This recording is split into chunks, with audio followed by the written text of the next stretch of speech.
রাজধানীর ডেমরা থেকে আইনশৃঙ্খলা বাহিনীর পোশাকে ডাকাতির প্রস্তুতি নেওয়ার সময় 2 ডাকাতকে গ্রেফতার করেছে র্যাব। এ সময় তাদের কাছ থেকে বিদেশি পিস্তল, হ্যান্ডকাপ, ম্যাগাজিন সহ আরও কিছু সরঞ্জাম জব্দ করা হয়েছে।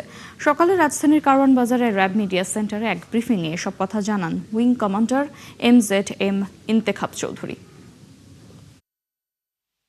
একটি সংঘবদ্ধ চক্রের ডাকাত চক্রের সদস্য মোহাম্মদ আলামিন ওরফে মোটা আলামিনকে গ্রেফতার করতে সক্ষম হয়।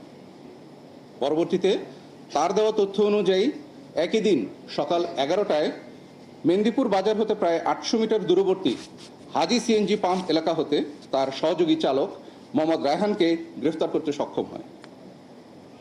গ্রেফতারের সময় তাদের নিকট হতে একটি বিদেশি পিস্তল, একটি ম্যাগাজিন, 4 রাউন্ড গুলি, একটি মাইক্রোবাস, 2টি ভুয়া গাড়ির নাম্বার প্লেট, 6টি র্যাব কোটি, 2টি হ্যান্ডকাপ, একটি ওয়াকি টকি, একটি পুলিশ লেখা স্টিকার, একটি লেজার লাইট, 2টি পুলিশ ব্যাটন, একটি ওয়াইফাই পকেট রাউটার, একটি সেনাবাহিনী মাস্ক এবং 2টি স্মার্টফোন উদ্ধার করা হয়।